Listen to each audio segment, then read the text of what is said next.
السلام عليكم ورحمة الله وبركاته. أهلا بكم متابعي قناتي، وفي حلقة جديدة من حلقات ممثلين زمان هنتكلم عن الفنان الراحل محمود الزهيري. الفنان محمود الزهيري صاحب اختراع الفنكوش في فيلم واحدة بواحدة. أنهى دراسته في كلية التجارة بجامعة القاهرة، وتولى العديد من المناصب بحكم دراسته، والتحق بوزارة التربية والتعليم كموظف بخزنة الوزارة، وأيضا عمل كأمين عام مكتبات دار الأوبرا الملكية قبل أن يصبح اسمها دار الأوبرا المصرية. ومع افتتاح المعهد العالي للسينما عام 1959 كان الزهيري أول المنضمين للمعهد، وتخرج منه بعد 4 سنوات. الفنان الممثل محمود الزهيري هو ممثل مصري، كانت بدايته مسيرته الفنية في بداية الخمسينات، حيث كانت أول أعماله فيلم وهيبة ملكة الغجر عام 1951، وتوالت بعدها أعماله بين السينما والتلفزيون، والتي من أبرزها الحب فوق هضبة الهرم وعالم وعلمة، ومن أشهر أدواره دور الدكتور أيوب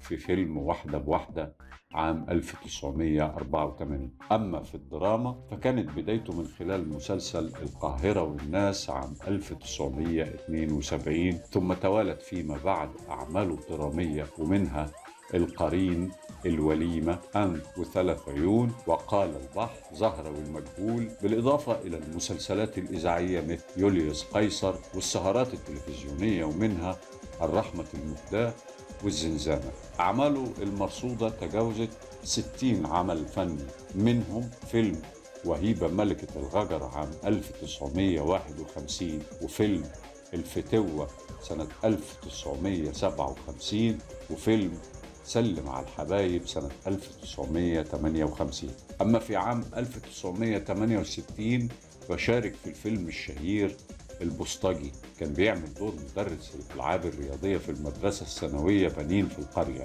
وفي عام 1974 شارك في فيلم الهارب، كان بيعمل شخصية عباس المزور. أما في عام 1975 فشارك في فيلم الحب تحت المطر، وفيلم على من نطلق الرصاص كان بيعمل شخصية كاتب سجلات السجن. وفي عام 1975 أيضا شارك في فيلم لا شيء يهم، وفيلم مولد يا دنيا. وله أيضا من الأعمال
الفنان الراحل محمود الزهيري رحمة الله عليه.